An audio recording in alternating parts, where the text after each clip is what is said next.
I had a lot of troubles growing up. I was a wild child and never did good in school.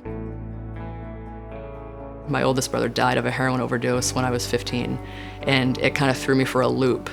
I just rebelled, and I ended up getting kicked out of school. My life was just going down the drain, but I enlisted as a E1 in the Army, and I was like, I'll make a career out of this. For me, it was the first time I actually felt like I had family. It was a life changer for me. When I was told that my career in the military was over, it was like a terrible divorce that I didn't see coming. It was the first time in my life that I ever felt I didn't have a purpose. I had a Sig Sauer P250 compact in my hand, and I put it in my mouth, and I was like, this is it. And the only reason why I didn't do it is because I didn't want to do it to my grandparents. This man, Colonel Jason Lafferty, he said to me, Chelsey, nobody's gonna love you like you love yourself. Just because you're out of uniform doesn't mean you're done serving.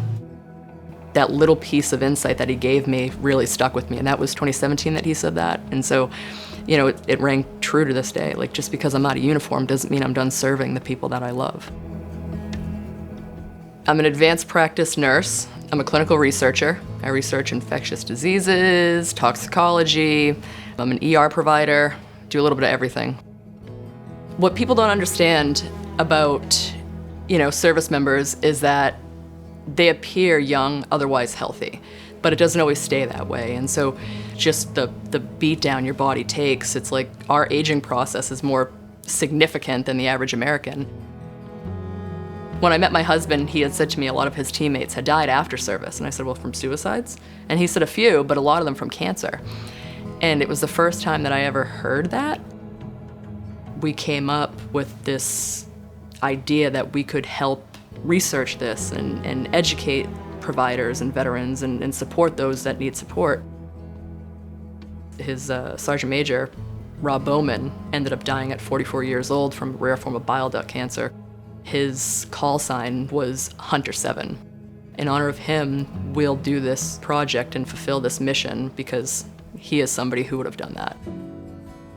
Some of our biggest services are cancer screening and early identification, health and wellness promotion. So if you don't have cancer, we want to make sure you never get cancer. And then we also offer cancer support. So if you have cancer, we make sure that anything that you need covered is covered.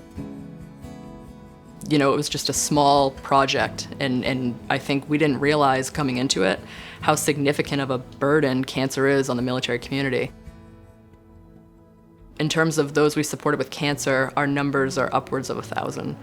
And humbly speaking, knock on wood, less than 10% have passed away. So when we say that we'll do anything and everything we can to save a life, we truly will.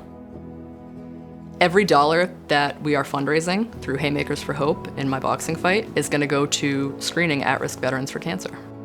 For every $1,000, we're able to screen approximately 3 veterans.